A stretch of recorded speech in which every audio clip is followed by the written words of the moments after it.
ಅದು ಆಗಲೇ ಇದನ್ನ ನವರಾತ್ರಿಯಲ್ಲಿ ಬರತಕ್ಕಂತಹ 9 ರಾತ್ರಿಗಳ ಪರ್ಯಂತರವಾಗಿ ಯಾರು ಈ ಚರಿತ್ರೆಯನ್ನ ಸ್ಮರಣೆ ಮಾಡ್ತಾ ಇದ್ದಾರೋ, ಭಕ್ತಿಯಿಂದ ಶ್ರವಣ ಮಾಡ್ತಾ ಇದ್ದಾರೋ ಅವರಿಗೆ ಪ್ರತಿನಿತ್ಯ ಗ್ರಂಥವನ್ನ ಓದಿರ್ತಕ್ಕಂತಹ ಫಲವನ್ನ ಕೊಡ್ತೀನಿ ಅಂತಕ್ಕಂತಹ ಮಾತನ್ನ ದೇವಿ ಹೇಳಿದಾಳೆ ಅನ್ನುವಂತಹ ಮಾತನ್ನ ಚಿದಾನಂದ ಅವರು ಹೇಳ್ತಾ ಇದ್ದಾರೆ. ಪುರುಷರ ಗುಣ ಸಕ್ಕರೆ ಜೇನಿಗಿಂತ ಮಧುರಮಯ್ಯ,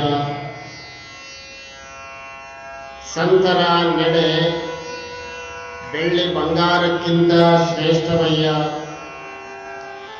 ಶರಣರ ನಿಲುವು ವಜ್ರಕ್ಕಿಂತ ಕಠಿಣವಯ್ಯ, ಸಜ್ಜನರ ವಾಣಿ ಹೂವಿಗಿಂತ ಕೋಮಲವಯ್ಯ ಸಾಸಿರಾಜೇಶ್ವರ ಅಂತ ಹೇಳ್ತಾರೆ. ಇದರ ಅರ್ಥ ಏನು ಅಂದ್ರೆ, ಸತ್ಪುರುಷರ ಒಂದು ಗುಣ ಯಾವ ರೀತಿಯಾಗಿ ಇರ್ತದೆ ಅಂದ್ರೆ,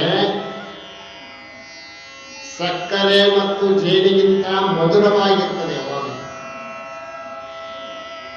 ಸತ್ಪುರುಷರನ್ನ ನೋಡಿದ್ರೆ ಯಾವಾಗಲೂ ಅವರ ಜೊತೆಯಲ್ಲೇ ಇರಬೇಕು, ಅವರ ಸಂಘವನ್ನ ಮಾಡಬೇಕು, ಅವರ ಜೊತೆಯನ್ನೇ ಮಾತನಾಡಬೇಕು ಅನ್ನುವಂತಹ ಮನಸ್ಸು ನಮ್ಮೊಳಗೆ ಮೂಡುತ್ತದೆ. ಅದಕ್ಕೆ ಸತ್ಪುರುಷರ ಗುಣ.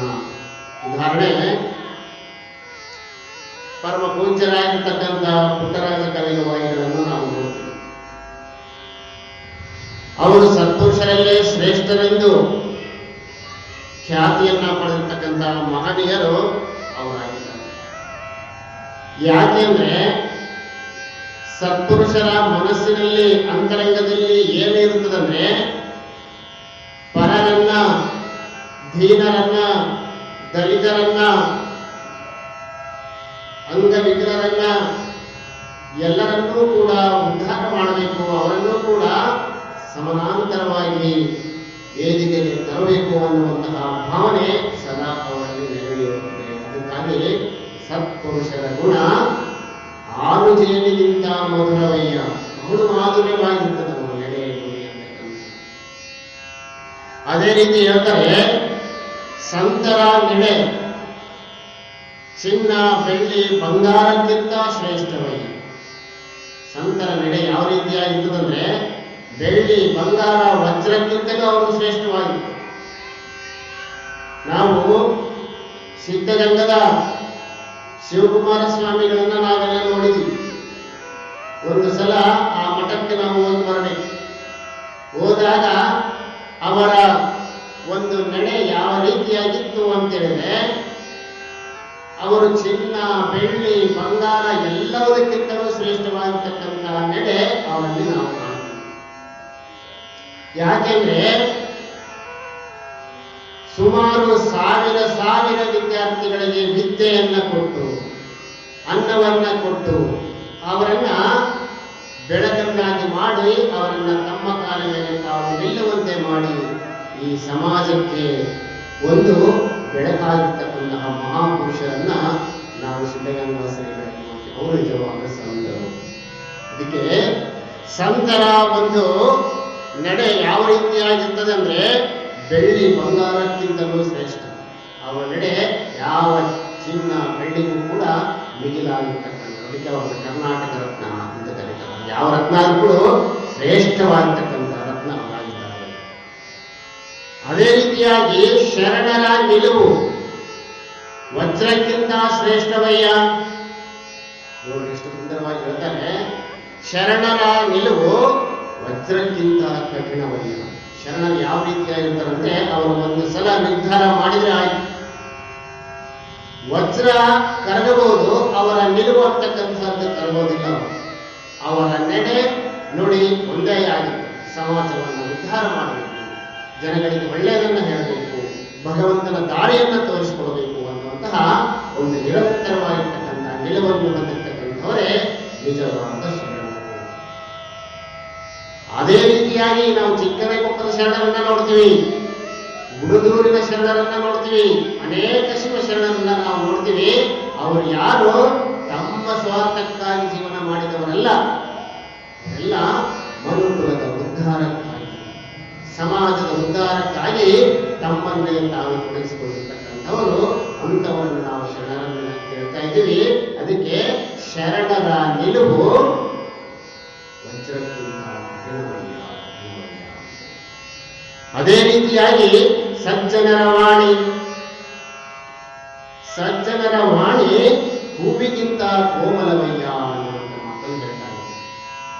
ಅದಕ್ಕೆ ಬಸವಣ್ಣವರು ಒಂದು ಕಡೆ ಹೇಳ್ತಾರೆ, ಸಾರ ಸಜ್ಜನರ ಸಂಘವನ್ನು ಮಾಡುವುದು ದೂರ ದುರ್ಜನರ ಸಂಘ ಬೇಡವೇ ಬೇಡ ಅಂತ ಬಸವಣ್ಣ ಹೇಳಿದ್ದಾರೆ. ನಾವು ಎಂಥವರ ಸಹವಾಸ ಮಾಡ್ಬೇಕಂದ್ರೆ ಸಾಧು ಸಜ್ಜನ ಸತ್ಪುರುಷರ ಸಹವಾಸವನ್ನು ಮಾಡಬೇಕು.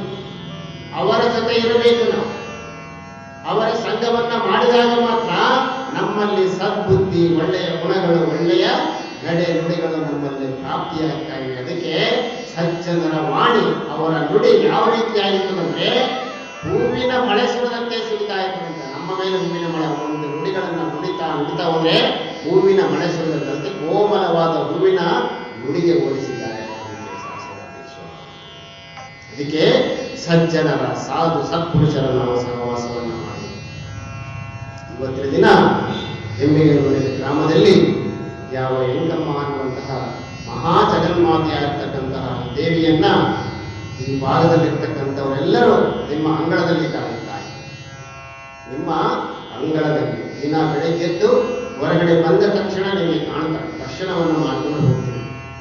ಪ್ರತಿಯೊಂದು ಕಾರ್ಯಕಲಾಪಕ್ಕೆ ಹೋಗಬೇಕಾದ್ರೆ ಈ ತಾಯಿಯನ್ನ ದರ್ಶನ ಮಾಡಿಕೊಂಡು ನೀವು ಹೋಗ್ತಾ ಇದ್ದೀರಿ ಅಂದ್ರೆ ನಿಜವಾಗಿಯೂ ನಿಮ್ಮಂತ ಪುಣ್ಯಾತ್ಮರು ಯಾರೂ ಇಲ್ಲ ಅಂತ ಹೇಳ್ತಾರೆ. ಯಾಕೆಂದ್ರೆ ದೇವರನ್ನು ಹುಡುಕಿಕೊಂಡು ಗುಡಿಯವರೆಗೆ ಅರ್ಧ ಕಿಲೋಮೀಟರ್, 5 ಮೀಟರ್, 20 ಮೀಟರ್ ದೂರ ಎಲ್ಲ ಹೋಗೋದು ಬೇಕಾಗಿಲ್ಲ. ನಿಮ್ಮ ಮನೆಯ ಹೊರಗಡೆ ಹೊಸ್ತಿಲನ್ನ ದಾಟಿದರೆ ಆ ತಾಯಿ ಜಗನ್ಮಾತೆಯನ್ನ ನೀವು ದರ್ಶನ ಮಾಡಿದ್ರೆ ನಿಜವಾಗಿಯೂ ನೀವೇ ಭಾಗ್ಯಶಾಲಿಗಳು. ಬರೀ ಅಷ್ಟೇ ಅಲ್ಲ, ಈ ನವರಾತ್ರಿಯಲ್ಲಿ ಈ ಏನು ಪ್ರತಿ ವರ್ಷ ಬರ್ತಕ್ಕಂತಹ ನವರಾತ್ರಿಗಳಲ್ಲಿ ಆ ಜಗನ್ಮಾತೆಯಾಗಿರ್ತಕ್ಕಂತಹ ಪಾರ್ವತೀ ದೇವಿಯ ಚರಿತ್ರೆಯನ್ನ ಈ ಒಂದು ಸ್ಥಳದಲ್ಲಿ, ಆಕೆಯ ಒಂದು ಸನ್ನಿಧಾನದಲ್ಲಿ ಆ ಪುರಾಣ ಪ್ರವಚನವನ್ನ ಮಾಡಿಕೊಂಡು ಬರ್ತಕ್ಕಂಥವ್ರು ಏನಿದ್ದೀರಲ್ಲ, ನೀವು ನಿಜವಾದ ಸತ್ಪುರುಷರು, ನಿಜವಾದ ಸಜ್ಜನರು, ನಿಜವಾದ ಶರಣರು ಅಂತ ಹೇಳಬಹುದು. ಯಾಕೆ ಅಂದ್ರೆ ಈ ಪುರಾಣ ಪುಣ್ಯಕಥೆಯನ್ನ ನಡೆಸಿಕೊಂಡು ಹೋಗ್ಬೇಕು, ಆ ದೇವರ ಚರಿತ್ರೆಯನ್ನ ನಾವು ಮಾಡಿಕೊಂಡು ಹೋಗ್ಬೇಕು ಅನ್ನುವಂತ ಗುಣ ಎಲ್ಲರಲ್ಲಿ ಬರಲಿಕ್ಕೆ ಸಾಧ್ಯವಿಲ್ಲ. ಕೆಲವರಲ್ಲಿ ಮಾತ್ರ ಬರ್ತದೆ. ಯಾಕಂದ್ರೆ ಯಾವನು ಜನ್ಮ ಜನ್ಮಾಂತರಗಳಿಂದ ಪುಣ್ಯವನ್ನು ಮಾಡಿರ್ತಾನೋ ಅವನಿಗೆ ಮುಂದಿನ ದಿನಗಳಲ್ಲಿ ತನ್ನ ಮಕ್ಕಳು, ಮೊಮ್ಮಕ್ಕಳು, ಮರಿ ಮೊಮ್ಮಕ್ಕಳು ಒಳ್ಳೆಯ ಯೋಗದೊಂದಿಗೆ ಅದ್ದೂರಿಯಾಗಿರ್ತಕ್ಕಂತಹ ಜೀವನವನ್ನ ಆಸ್ತಿವಂತರಾಗಿ, ಗುಣವಂತರಾಗಿ, ಸಿರಿವಂತರಾಗಿ ಬಾಳ್ತವರ ಮುಂದೆ ಯಾರಾದ್ರೂ ಬಾಳುವಂತವರು ಇದ್ರೆ ಮಾತ್ರ ಈಗಿನ ಒಂದು ತಲೆಮಾರಿಗೆ ಆ ದೈವದ ಮೇಲೆ ಭಕ್ತಿ ಭಾವ ಅಂತಕ್ಕಂಥದ್ದು ಬರ್ತಾ ಇದೆ. ಮುಂದಿನ ದಿನಗಳನ್ನ ಅಧೋಗತಿಗೆ ಒಯ್ಯಬೇಕು ಅನ್ನುವಂತಹ ಮನಸ್ಸಿನವರಿಗೆ ದೈವದ ಕಡೆ ಲಕ್ಷ್ಯ ಬರುವುದಿಲ್ಲ. ಯಾರು ದೈವವನ್ನ ಮರೆತುಕೊಂಡು ಹೋಗ್ತಾ ಇದ್ದಾರಲ್ಲ, ನಾವು ಈ ಪುರಾಣದಲ್ಲಿ ನೋಡ್ತಾ ಇದ್ದೀವಿ, ಎಲ್ಲಾ ರಾಕ್ಷಸರು ಭಗವಂತನಿಂದಲೇ ವರವನ್ನ ಪಡೆದರು. ಕೊನೆಗೆ ಭಗವಂತನನ್ನ ಮರೆತು ನಾನೇ ಇಲ್ಲ ಅಂತ ಯಾವಾಗ ಅವರು ವರ್ತನೆ ಮಾಡಬೇಕಿದ್ದಾಗ ಆ ಜಗನ್ಮಾತೆಯಿಂದ ಅವರು ಹತರಾಗಿ ಹೋಗುವಂತಹ ದೃಶ್ಯವನ್ನು ನಾವು ನೋಡ್ತಾ ಇದ್ದೀವಿ. ಅದಕ್ಕೆ ಈ ನವರಾತ್ರಿ ಅತ್ಯಂತ ಶ್ರೇಷ್ಠಕರವಾಗಿರ್ತಕ್ಕಂಥದ್ದು. ರಾತ್ರಿಗಳಲ್ಲಿ ಬಹಳಷ್ಟು ರಾತ್ರಿ ಬರ್ತದೆ. ಶಿವರಾತ್ರಿ ಅಂತ ಬರ್ತದೆ, ನವರಾತ್ರಿ ಅಂತ ಬರ್ತದೆ, ಕತ್ತಲ ರಾತ್ರಿ ಅಂತ ಬರ್ತದೆ.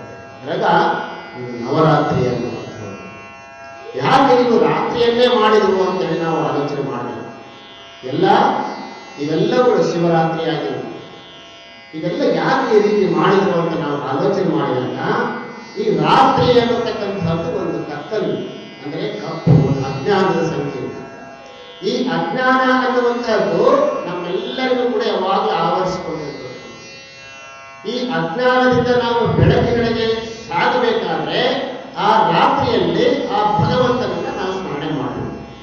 ಅದಕ್ಕೆ ನಾವೇನ್ ಮಾಡ್ತೀವಿ, ಶಿವರಾತ್ರಿಯ ದಿನ ಸಂಜೆ ರಾತ್ರಿಯೆಲ್ಲ ಜಾಗರಣೆ ಮಾಡಿ ಆ ಶಿವನ ಭಜನೆಯನ್ನ ಮಾಡಿ ಆತನ ಸ್ತೋತ್ರವನ್ನ, ಜಪ ತಪಗಳನ್ನ ಮಾಡುತ್ತಾ ನಾವು ಆ ದಿನವನ್ನ ಕರೀತೀವಿ. ಅದರಿಂದ ನಮ್ಮಲ್ಲಿರ್ತಕ್ಕಂತಹ ಅಜ್ಞಾನಾಂಧಕಾರ ಕಳೆದು ಆ ಶಿವನ ಜ್ಞಾನಾಂಧಕಾರ ನಮ್ಮೊಳಗೆ ಮೂಡಲಿ ಅನ್ನುವಂತಹ ಒಂದು ನಿಷ್ಠೆಯಿಂದ ಮಾಡತಕ್ಕಂಥದ್ದೇ ಶಿವರಾತ್ರಿ. ಇದು ನವರಾತ್ರಿಯ ಅಂದ್ರೆ 9 ದಿನಗಳ ರಾತ್ರಿ. ನವವಿಧ ಭಕ್ತಿಗಳು. ಮನುಷ್ಯನು ಭಗವಂತನಿಗೆ ಹತ್ತಿರವಾಗಬೇಕಾದ್ರೆ ನವವಿಧ ಭಕ್ತಿಗಳಿಂದ ಅವನನ್ನು ಸೇರಬೇಕಾಗ್ತದೆ. ಅರ್ಚನ, ಶ್ರವಣ, ವಂದನ, ದಾಸ್ಯ, ಕೀರ್ತನ, ಹೀಗೆ ನವವಿಧ ಭಕ್ತಿಗಳು ಬರ್ತಾ ಇವೆ. ಈ 9 ದಿನಗಳಲ್ಲಿ ಈ ನವವಿಧ ಭಕ್ತಿಗಳ ಸಮೇತವಾಗಿ ಯಾವನು ಆ ಜಗನ್ಮಾತೆಯಾಗಿರ್ತಕ್ಕಂತಹ ಪಾರ್ವತೀ ದೇವಿಯ ಚರಿತ್ರೆಯನ್ನ ಶ್ರವಣ ಮಾಡ್ತಾನೋ ಅವನಿಗೆ ಆ ಜಗನ್ಮಾತೆಯಾಗಿರ್ತಕ್ಕಂತಹ ಪಾರ್ವತಿ ದೇವಿ ಉತ್ತರೋತ್ತರವಾಗಿ ಕ್ಷೇಮ, ಸ್ಥೈರ್ಯ, ವಿಜಯ, ಆಯಸ್ಸು, ಆರೋಗ್ಯ, ಸಿರಿ, ಸಂಪತ್ತು ಎಲ್ಲವನ್ನ ಕೊಟ್ಟು ಕಾಪಾಡ್ತಾರೆ ಅನ್ನುವಂಥದ್ದನ್ನ ಈ ಚರಿತ್ರೆಯಲ್ಲಿ ಮಹನೀಯರು ಹೇಳ್ತಾ ಇದ್ದಾರೆ. ಅದಕ್ಕೆ ಈ 9 ದಿನ ಒಂದು ವ್ರತ ಮಾಡಬೇಕು. ನೀವೆಲ್ಲ ಯಾವುದೇ ಕೆಲಸ ಇರಲಿ, ನಾವು ಬಿಟ್ಟು ಈ 9 ದಿನ ಈ ವೆಂಕಟಮ್ಮನ ಗುಡಿ ಮುಂದೆ ಬಂದು ನಾವು ಪುರಾಣವನ್ನ ಕೇಳ್ತೀವಿ ಅಂತಕ್ಕಂಥ ಒಂದು ನಿರ್ಧಾರ ಮಾಡಬೇಕು. ಈ ಜಗನ್ಮಾತೆ ಆಗ್ತಕ್ಕಂಥ ಪಾರ್ವತಿ ದೇವಿಯ ಚರಿತ್ರೆಯನ್ನ ನಾವು ಶ್ರವಣ ಮಾಡಬೇಕು. ಇಲ್ಲಿ ಏನಾಗ್ತಾ ಇದೆ ಅಂದ್ರೆ, ಇಲ್ಲೆಲ್ಲ ಬರ್ತಕ್ಕಂಥ ಮಹಾ ರಾಕ್ಷಸರು, ಮಹಿಷಾಸುರ, ಮಧುಕೈಟವರು, ಶುಂಭಾನಿ ಶುಂಭರು, ರಕ್ತಬೀಜಾಸುರರು, ಇವರೆಲ್ಲ ಏನು ಅಂದ್ರೆ ಅಜ್ಞಾನದಿಂದ ಉತ್ಪತ್ತಿಯಾಗಿರ್ತಕ್ಕಂತಹ ಮಹಾರಾಕ್ಷಸರು. ಇವರೆಲ್ಲ ಯಾವಾಗಂದ್ರೆ ಕತ್ತಲಲ್ಲೇ ಅಜ್ಞಾನ, ನಾವು ಕತ್ತಲಲ್ಲೇ ಮುಳುಗಿದಾಗ ಅದನ್ನು ಅಜ್ಞಾನ ಅಂತ ಹೇಳಿ. ಅದಕ್ಕೆ ಅಜ್ಞಾನ ತಿಮಿರಾಂಧಸ್ಯ ಜ್ಞಾನಾಂಜನ ಶಲಾಕಯ ಚಕ್ಷುರುಮೀಲಿತಂ ಯೇನ ತಸ್ಮೈ ಶ್ರೀ ಗುರವೇ ನಮಃ. ಇಂತಹ ಅಜ್ಞಾನದಿಂದ ನಾವು ಪಾರಾಗಿ ಸುಜ್ಞಾನದಡಿಗೆ ನಾವು ಹೋಗಬೇಕಾದ್ರೆ ಏನು ಮಾಡಬೇಕು ಅಂದ್ರೆ, ಈ ನವರಾತ್ರಿಗಳಲ್ಲಿ ಆ ಜಗನ್ಮಾತೆಯಾಗಿರ್ತಕ್ಕಂತಹ ಆ ದೇವಿಗೆ ನಾವು ಸಂಪೂರ್ಣವಾಗಿ ಶರಣಾಗಬೇಕು. ಆ ರೀತಿ ಶರಣಾದಾಗ ಮಾತ್ರ ನಾವು ಆ ಶಿವ ಸಾಹಿತ್ಯವನ್ನು ಪಡೆಯಲಿಕ್ಕೆ ಸಾಧ್ಯವಾಗ್ತಾ ಇದೆ ಅನ್ನುವಂತಹ ಮಾತು. ಅದೇ ರೀತಿಯಾಗಿ ಇವತ್ತಿನ ದಿನ ಯಾವ ಚಿದಾನಂದ ಅವಧೂತರು ಈ ಒಂದು ಪೀಠಿಕಾ ಅಧ್ಯಾಯದೊಂದಿಗೆ ಇವತ್ತು ಪುರಾಣವನ್ನ ಅವರು ಆರಂಭ ಮಾಡ್ತಾ ಇದ್ದಾರೆ. ಯಾವ ರೀತಿಯಾಗಿ ಅಂದ್ರೆ, ಪರಮ ಪರಮ ಪರಮ ಮಂಗಳ. ಪರಮ ಅಂದ್ರೆ ಅತ್ಯಂತ ಶ್ರೇಷ್ಠತರವಾಗಿರ್ತಕ್ಕಂಥದ್ದು, ಪರಾತ್ಪರವಾಗಿರ್ತಕ್ಕಂತಹ ವಸ್ತು.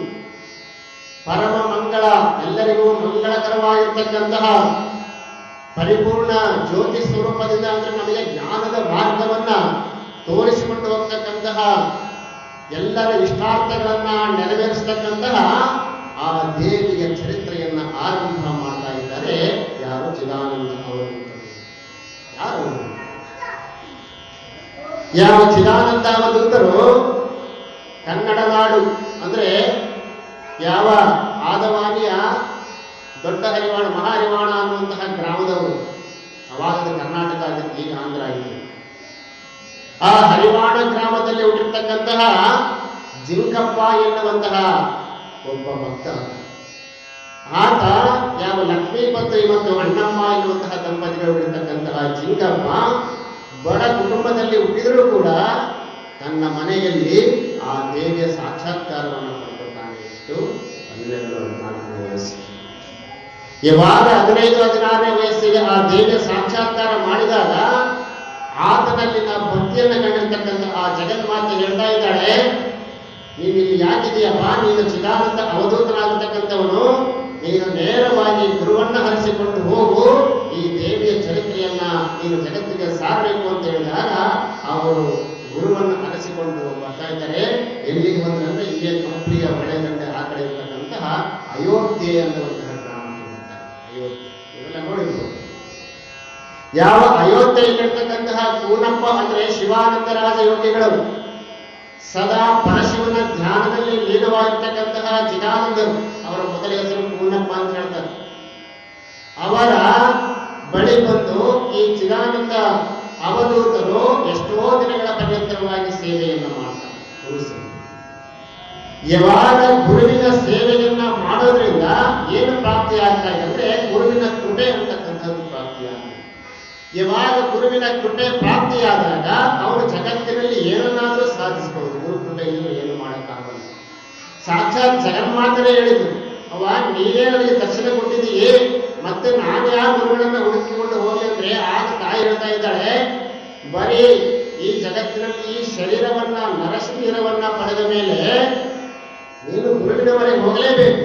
ಗುರುವಿನ ಸೇವೆಯನ್ನ ಮಾಡಿ ಯಾವ ಗುರುವಿನ ಆಶೀರ್ವಾದವನ್ನ ಪಡೆದು ನನ್ನ ಚರಿತ್ರೆಯನ್ನು ಜಗತ್ತಿಗೆ ನೀನು ಹಬ್ಬಿಸಬೇಕು ಹೇಳಿ ಆ ಜಗನ್ಮಾತೆ ಹೇಳಿದಾಗ ಆ ಚಿದಾನಂದ ಅವಧೂತರು ಯಾವ ಚಿದಾನಂದ ಗುರುಗಳ ಅಯೋಧ್ಯೆಗಿರ್ತಕ್ಕಂಥ ಆ ಚಿದಾನಂದ ಗುರುಗಳ ನಿರಂತರ ಸೇವೆಯನ್ನು ಮಾಡಿದಾಗ ಆತನಲ್ಲಿರ್ತಕ್ಕಂತಹ ಭಕ್ತಿಯನ್ನ, ಜ್ಞಾನವನ್ನ, ವೈರಾಗ್ಯವನ್ನ ಕಂಡಿರ್ತಕ್ಕಂತಹ ಆ ಯೋಗಿಗಳು ಏನಂತ ಹೇಳ್ತಾರೆ, ಚಿದಾನಂದ ನೀನು ಮಹಾಜ್ಞಾನಿದೆಯಪ್ಪ, ಸಾಕ್ಷಾತ್ ದೇವಿಯೇ ನಿಮಗೆ ಮದುವೆ ಆಗಿದೆ, ನೀನು ಸಿದ್ಧ ಪರ್ವತಕ್ಕೆ ಹೋಗು. ಇವತ್ತೇನು ನಾವು ಒಬ್ಬೊಬ್ಬನ ಗುಡಿ ಅಂತ ಕರಿತಾ ಇದೀವಲ್ಲ, ಅದನ್ನೇ ನಾವು ಸಿದ್ಧ ಪರ್ವತ ಅಂತೀವಿ. ಆ ಸಿದ್ಧ ಪರ್ವತದಲ್ಲಿ ಹೋಗಿ ತಪಸ್ಸನ್ನ ಮಾಡು. ಆ ಜಗನ್ಮಾತೆಯನ್ನ ಸಾಕ್ಷಾತ್ಕರಿಸಿಕೊಂಡು ಯಾವ ಸಂಸ್ಕೃತಿಯಲ್ಲಿ ಇರ್ತಕ್ಕಂತಹ ಈ ದೇವಿ ಭಾಗವತ ದುರ್ಗಾ ಸಪ್ತಶತಿ ಅಂತಕ್ಕಂತಹ ಮಹಾಕಾವ್ಯವನ್ನ ನೀನು ಕನ್ನಡದಲ್ಲಿ ರಚನೆ ಮಾಡು ಅಂತ ಹೇಳಿದಾಗ ಆ ಚಿದಾನಂದ ಅವಧೂತರು ನೇರವಾಗಿ ಯಾವ ಸಿದ್ಧ ಪರ್ವತಕ್ಕೆ ಹೋಗಿ ಆ ಜಗನ್ಮಾತೆಯನ್ನು ಕುರಿತು ಧ್ಯಾನವನ್ನ ಯಾವಾಗ ಧ್ಯಾನವನ್ನ ಮಾಡಿ ಆಕೆಯನ್ನ ಸಾಕ್ಷಾತ್ಕಾರ ಮಾಡಿಕೊಂಡು, ತಾಯೇ ಇದನ್ನ ಕನ್ನಡದಲ್ಲಿ ಬರೆಯಲಿಕ್ಕೆ ನನಗೆ ಅಪ್ಪಣೆಯನ್ನು ಕೊಡಬೇಕು, ಈ ಚರಿತ್ರೆಯನ್ನ ಓದುವವರಿಗೂ ಕೇಳುವವರಿಗೂ ಕೂಡ ನಾನಾ ರೀತಿಯ ಭೋಗ ಭಾಗ್ಯಾದಿಗಳು ದಯಪಾಲಿಸುವಂತಾಗಬೇಕು. ಈ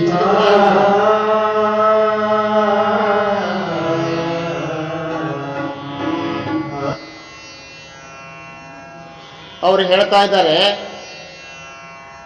ಜ್ಞಾನ ಮಾರ್ಗವ ತಿಳಿವೆನೆಂದೆಡೆ ಜ್ಞಾನ ಸಿಂಧುವ ಹೇಳಿರುವೆನ. ಮನುಷ್ಯ ಜ್ಞಾನದ ಮಾರ್ಗ ನನಗೆ ಬೇಕು ಅಂತಂದ್ರೆ ಆ ಚಿದಾನಂದ ಅವಧೂತರು ಜ್ಞಾನ ಸಿಂಧುವನ್ನ ಹೇಳಿದ್ದಾರೆ. ಇಲ್ಲಿ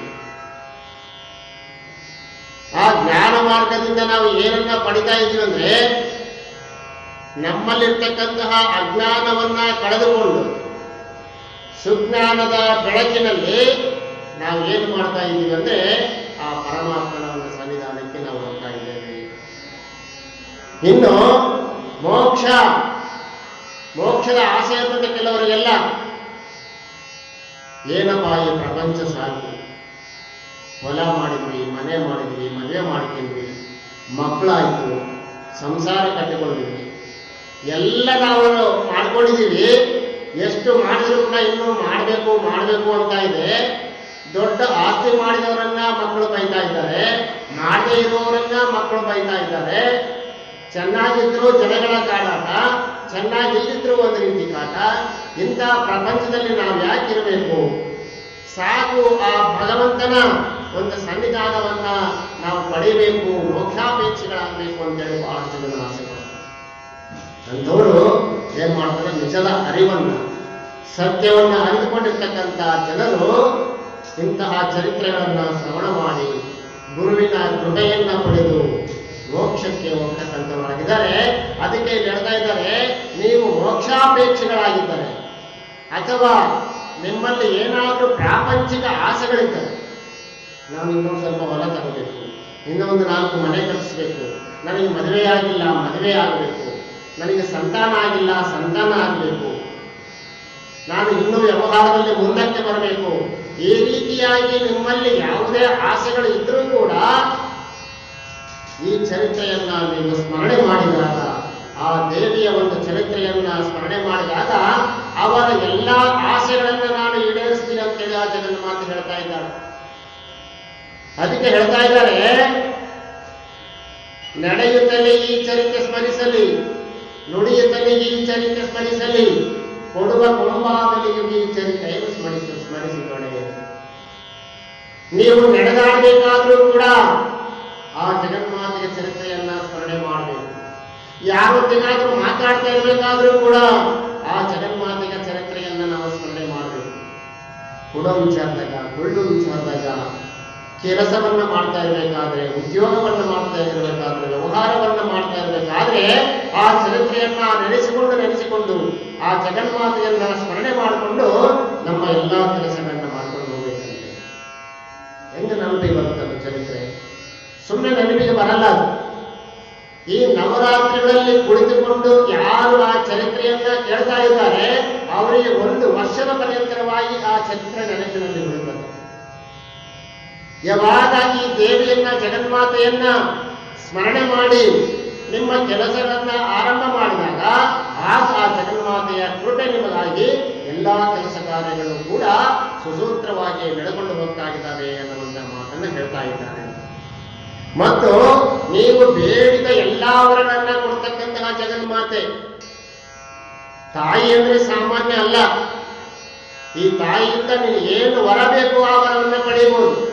ನಿನ್ನ ಹಣೆ ಬರಹವನ್ನೇ ಬದಲಾಯಿಸತಕ್ಕಂತಹ ಶಕ್ತಿ ಆ ದೇವಿ ಜಗನ್ಮಾತೆ ಇದೆ. ಅದಕ್ಕಾಗಿ ಆ ಜಗನ್ಮಾತೆಯ ಚರಿತ್ರೆಯನ್ನ ನಿರಂತರವೂ ಕೂಡ ನಾವು ಸ್ಮರಣೆ ಮಾಡಬೇಕು. ಚಿಂತಿಗೆಯು ಚಿಂತಾಮಣಿಯುವುದು ಅಂತು ಕಾಮ್ಯಕ್ಕೆ ಕಾಮಧೇನು. ಅಂದ್ರೆ ನಿಮ್ಮಲ್ಲಿ ಏನಾದ್ರೂ ಯಾವುದಾದ್ರೂ ಚಿಂತೆ ನಿಮ್ಮನ್ನ ಕೊರಗುತ್ತಾ ಇತ್ತಂದ್ರೆ ಈ ಜಗನ್ಮಾತೆಯ ಚರಿತ್ರೆಯನ್ನ ಶ್ರವಣ ಮಾಡಿದ್ರೆ, ಈ ಚರಿತ್ರೆಯನ್ನ ಓದಿದರೆ, ಪಠಣ ಮಾಡಿದ್ರೆ ನಿಮ್ಮಲ್ಲಿರ್ತಕ್ಕಂತಹ ಎಲ್ಲ ಚಿಂತೆಗಳನ್ನ ಪರಿಹಾರ ಮಾಡುವಂತಹ ಶಕ್ತಿ ಈ ದೇವಿಯ ಒಂದು ಮಹತ್ವವಿದೆ. ಅಂತು ಕಾಮ್ಯಕ್ಕೆ ಕಾಮಧೇನು. ನಿಮ್ಮ ಇಷ್ಟಾರ್ಥಗಳನ್ನ ನೆರವೇರಿಸತಕ್ಕಂತಹ ಕಾಮಧೇನು, ಕಲ್ಪವೃಕ್ಷ, ಮರಕತ ಮಾಣಿಕ್ಯ ಇವೆಲ್ಲವೂ ಸಿಕ್ಕವಂದ್ರೆ ಇನ್ನೇನಾಗುತ್ತೆ? ನಮ್ಮ ಜೀವನವೇ ಸ್ವರ್ಗಮಯವಾಗ್ತಾ ಇದೆ. ಈ ರೀತಿಯಾಗಿ ನಮಗೆ ಸುಖ ಭೋಗ ಭಾಗ್ಯಾದಿಗಳನ್ನ ಕರುಣೆ ಮಾಡತಕ್ಕಂತಹ ಜಗನ್ಮಾತೆ ಯಾರು ಅಂತಂದ್ರೆ ಆ ಪಾರ್ವತೀ ದೇವಿ. ಅದಕ್ಕೆ ಈ ಚರಿತ್ರೆಯನ್ನ ನವರಾತ್ರಿಗಳಲ್ಲಿ ಶ್ರವಣ ಮಾಡಬೇಕು. ಸಾಧನಾಗದ ಕಾಮ್ಯಗಳು ಏನಪ್ಪ, ಎಷ್ಟು ವರ್ಷದಿಂದ ನಾನು ಕೆಲಸಗಳು ಮಾಡ್ತಾ ಇದ್ದೀನಿ, ಈ ಕೆಲಸ ಮಾತ್ರ ಆಗ್ತಾನೇ ಇಲ್ಲ.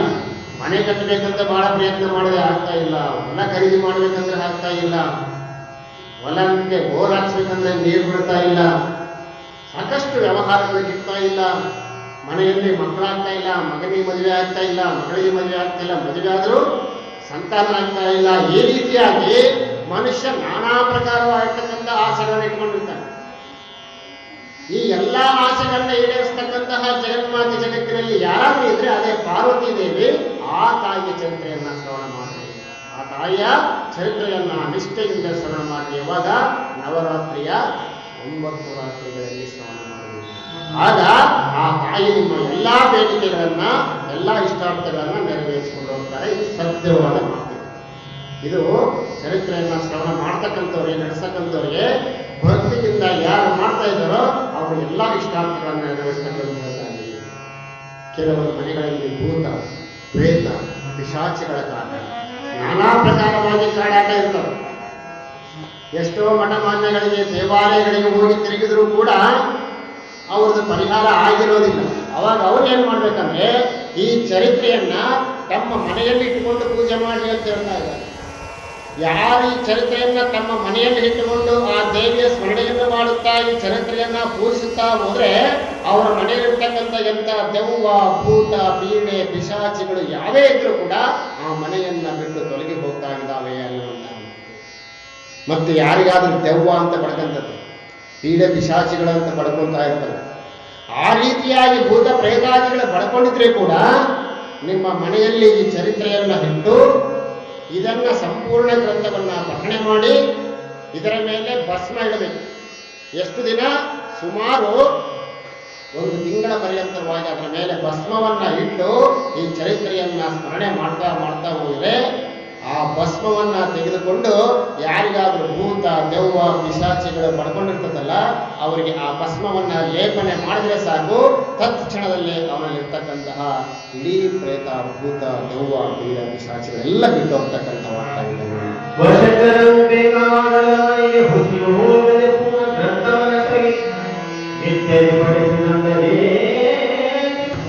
ಅದಕ್ಕೆ ಚಿದಾನಂದ ಅವಧೂತರು ಬಹಳ ಸುಂದರವಾಗಿ ಹೇಳ್ತಾ ಇದ್ದಾರೆ,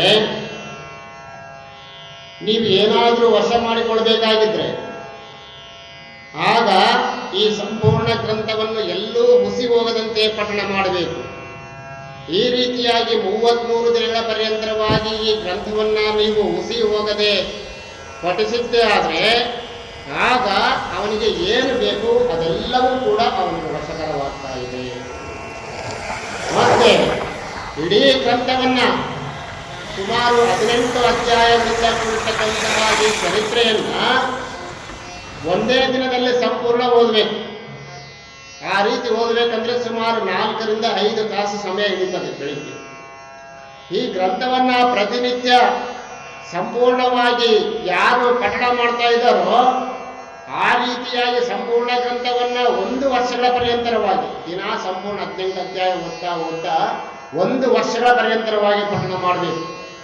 ನಿಯಮ ನಿಷ್ಠೆಗಳಿಂದ ಯಾರು ಕಠಿಣ ಮಾಡ್ತಾ ಇದ್ದಾರೋ ಅಂತವನಿಗೆ ಸಾಕ್ಷಾತ್ ಜಗನ್ಮಾತೆಯಾಗಿರ್ತಕ್ಕಂತಹ ಪಾರ್ವತಿ ದೇವಿಯ ಪ್ರತ್ಯಕ್ಷಳಾಗಿ ನಿನಗೆ ಏನು ವರ ಬೇಕು ಕೇಳಪ್ಪ ಅಂತ ಕೇಳ್ತಾ ಇದ್ದಾರೆ. ಅಂತಹ ಶಕ್ತಿ ಯಾವುದಕ್ಕಿದೆ ಅಂದ್ರೆ ಈ ದೇವಿ ಚರಿತ್ರೆಗಿದೆ ಅನ್ನುವಂತಹ ಮಾತು. ಅದೇ ರೀತಿಯಲ್ಲಿ ಅದರನ್ನು ಮಂಡಲ ಪ್ರಕಾರವಾಗಿ, ಒಂದು ಮಂಡಲ ಅಂದ್ರೆ 41 ದಿನ, 2 ಮಂಡಲ ಅಂದ್ರೆ 94 ದಿನ, ಈ ಪ್ರಕಾರವಾಗಿ ಮಂಡಲ ಪ್ರಕಾರವಾಗಿ ಓದ್ತಾ 3 ವರ್ಷಗಳ ಪರ್ಯಂತರವಾಗಿ ಯಾರಾದರೂ ಈ ಗ್ರಂಥವನ್ನ ಪಠನೆ ಮಾಡಿದ್ದೇ ಆದ್ರೆ ಅವನು ಏನಾಗ್ತಾ ಇದ್ದಾನಪ್ಪ ಅಂದ್ರೆ ಸಾಕ್ಷಾತ್ ದೇವಿಯೇ ತಾನಾಗ್ತಾ ಇದ್ದಾನೆ. ಆ ದೇವಿಯ ಸ್ವರೂಪವೇ ತಾನೇ ಆತ ಬಂದ್ರೆ ಸಾಕ್ಷಾತ್ ದೇವಿನೇ ಬಂದಂತ ಆಗ್ತಾ ಇದೆ. ಈ ರೀತಿಯಾಗಿ ಆ ದೇವಿಯ ಚರಿತ್ರೆಯನ್ನು ನಾವು ಪಠಣ ಮಾಡಬೇಕು. ಮತ್ತೆ ಯಾವ ರೀತಿಯಾಗಿ ಆಸನವನ್ನು ಹಾಕ್ಬೇಕಂದ್ರೆ, ಮನೆಯಲ್ಲಿ ಪಠಣ ಮಾಡೋರು ಪೂರ್ವ ದಿಕ್ಕಿಗೆ ಮುಖವನ್ನ ಮಾಡಿ, ಇಲ್ಲದೆ ಉತ್ತರ ದಿಕ್ಕಿಗೆ ಮುಖವನ್ನ ಮಾಡಿ ಈ ಚರಿತ್ರೆಯನ್ನ ಚೆನ್ನಾಗಿ ಪೂಜೆ ಮಾಡಿ ಏನ್ ಮಾಡಬೇಕಾಗ್ತದೆ, ಪದ್ಮಾಸನವನ್ನು ಹಾಕಿ ಒಳ್ಳೆಯ ಗದ್ದಿಗೆಯನ್ನ ಮಾಡಿಕೊಂಡು ಸ್ನಾನ ಪೂಜಾದಿಗಳನ್ನ ಮಾಡಿ ಈ ಚರಿತ್ರೆಯನ್ನ ಪಠಣ ಮಾಡಬೇಕು. ಈ ರೀತಿಯಾಗಿ ಧೂಪ ದೀಪಗಳಿಂದ ನಾನಾ ಪ್ರಕಾರವಾಗಿರ್ತಕ್ಕಂಥ ಸುಗಂಧ ದ್ರವ್ಯಗಳಿಂದ ಈ ಚರಿತ್ರೆಯನ್ನ ಪೂಜೆ ಮಾಡಿ ಈ ಚರಿತ್ರೆಯನ್ನ ಪಠಣ ಮಾಡಬೇಕಾಗ್ತದೆ. ಈ ಪೀಠಿಕಾಧ್ಯಾಯದಲ್ಲಿ ಹೇಳ್ತಾ ಇದ್ದಾರೆ, ಈ ಗ್ರಂಥವನ್ನ ಪೂಜೆ ಮಾಡಿಯೇ ಓದಬೇಕಿದೆ. ಪೂಜೆ ಮಾಡಿಯೇ ಓದಬೇಕಿದ ಪೂಜಿಸಿದಲಿದನ್ನು ಓದಬಾರದು. ಯಾಕಂದ್ರೆ ಸಾಕ್ಷಾತ್ ಜಗನ್ಮಾತೆ ಎಲ್ಲಿದ್ದಾಳಂದ್ರೆ ಈ ಗ್ರಂಥದಲ್ಲಿ ಅಡಗಿ ಕೂತ್ಕೊಂಡಿದ್ದಾಳೆ ಅನ್ನುವಂತಹ ಮಾತು. ಯಾರು ಈ ಗ್ರಂಥವನ್ನ ಪಠಣ ಮಾಡ್ತಾ ಮಾಡ್ತಾ ಓದಂದಿಲ್ಲ ಅವನಿಗೆ ಅನೇಕ ಸಿದ್ಧಿ ಸಾಧನೆಗಳು ಪ್ರಾಪ್ತಿಯಾಗ್ತವೆ. ಅದಕ್ಕೆ ನಮ್ಮ ಎಲ್ಲ ಬೇಡಿಕೆಗಳನ್ನ ಎಲ್ಲ ಕಾಮ್ಯಗಳನ್ನ ಈಡೇರಿಸುವಂತಹ ಶಕ್ತಿ ಈ ಗ್ರಂಥಕ್ಕಿದೆ ಅಂದ್ರೆ ಅದಕ್ಕೆ ನಾವು ಮಾನ್ಯತೆ ಕೊಡಬೇಕು. ಅದಕ್ಕೆ ಅದನ್ನ ನಿರಂತರವಾಗಿ ಆ ಒಂದು ಗ್ರಂಥವನ್ನ ಪೂಜೆ ಮಾಡಿಯೇ ಓದಬೇಕು ಅನ್ನುವಂತಹ ಒಂದು ಕಟ್ಟಳೆಯನ್ನ ಆ ಗುರುಗಳು ಹೇಳ್ತಾ ಇದ್ದಾರೆ.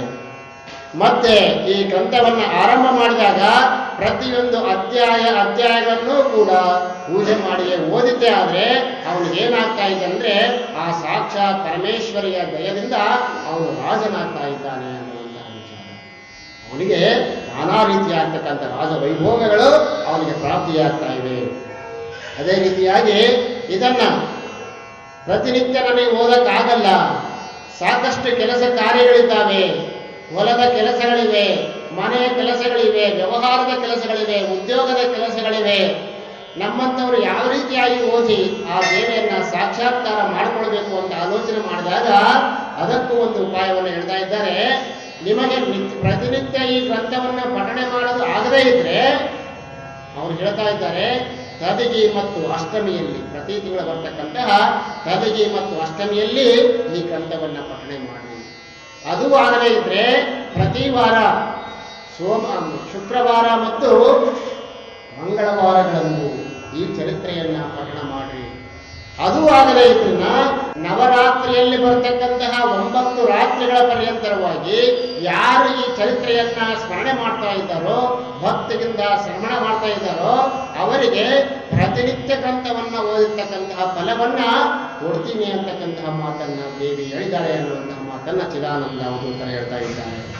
ಇದರಲ್ಲಿ ಬರ್ತಕ್ಕಂತಹ ಆ ಜಗನ್ಮಾತೆಯ ಮಂತ್ರಗಳಲ್ಲಿ ಯಾವುದಾದ್ರೂ ಒಂದು ಮಂತ್ರವನ್ನ ಓಂ ಶ್ರೀ ಕಾಳಿಕಾಯೈ ನಮಃ, ಓಂ ಶ್ರೀ ಪಾರ್ವತಿಯೈ ನಮಃ, ಓಂ ಶ್ರೀ ಶಾಂಭವಿಯೈ ನಮಃ, ಓಂ ಶ್ರೀ ಮಹಾಲಕ್ಷ್ಮಿಯೈ ನಮಃ, ಓಂ ಶ್ರೀ ಸರಸ್ವತಿಯೈ ನಮಃ, ಈ ರೀತಿಯಾಗಿ ಯಾವುದಾದ್ರೂ ಒಂದು ಮಂತ್ರವನ್ನ ಆಯ್ದುಕೊಂಡು ಆ ಮಂತ್ರವನ್ನ ಗುರುವಿನ ಮೂಲಕ ಉಪದೇಶ ಪಡೆದು ನಿರಂತರವಾಗಿ ತನ್ನಲ್ಲಿ ತಾನು ಪಠನೆ ಮಾಡುತ್ತಾ ಯಾರು ಈ ಚರಿತ್ರೆಯನ್ನ ಓಡ್ತಾ ಇದ್ದಾರೋ ಅವನಿಗೆ ಶೀಘ್ರದಲ್ಲಿ ಎಲ್ಲ ಕಾರ್ಯಗಳು ಸಿದ್ಧಿ ಆಗ್ತಾ ಇವೆ ಅನ್ನುವಂತಹ ಮಾತನ್ನು ಹೇಳ್ತಾ ಇದ್ದಾರೆ. ಈ ಪ್ರಕಾರವಾಗಿ ಈ ಚರಿತ್ರೆ 1 ಅಧ್ಯಾಯ 2 ಅಧ್ಯಾಯ 3 ಅಧ್ಯಾಯ ಹಿಂಗೆ ಅಧ್ಯಾಯ ಓದಂತೆಲ್ಲ ಆ ಒಂದು ಶ್ರವಣ ಮಾಡತಕ್ಕಂತಹ ಸಾಧಕನಲ್ಲಿ ನಾನಾ ಪ್ರಕಾರವಾಗಿ ಬದಲಾವಣೆ ಆಗ್ತಾ ಇದ್ದಾವೆ. ಅವನು ಸಾಕ್ಷಾತ್ ದೇವಿಗೆ ಪ್ರೀತಿಯ ಪಾತ್ರನಾಗ್ತಾ ಇದ್ದಾನೆ. ಈ ರೀತಿಯಾಗಿ ಅವನು ಎಲ್ಲ ಫಲಗಳನ್ನ ಪಡೆದುಕೊಳ್ತಕ್ಕಂಥವನು ಆಗ್ತಾ ಇದ್ದಾನೆ ಅಂತೇಳಿ ಆ ಸದ್ಗುರುಗಳಾಗಿರ್ತಕ್ಕಂಥ ಅವಧೂತರಾಗಿರ್ತಕ್ಕಂತಹ ಮಹಾಮಹಿಮರಾಗಿರ್ತಕ್ಕಂತಹ ಚಿದಾನಂದ ಅವಧೂತರು ಈ ಪೀಠಿಕಾಧ್ಯಾಯದಲ್ಲಿ ಹೇಳ್ತಾರೆ.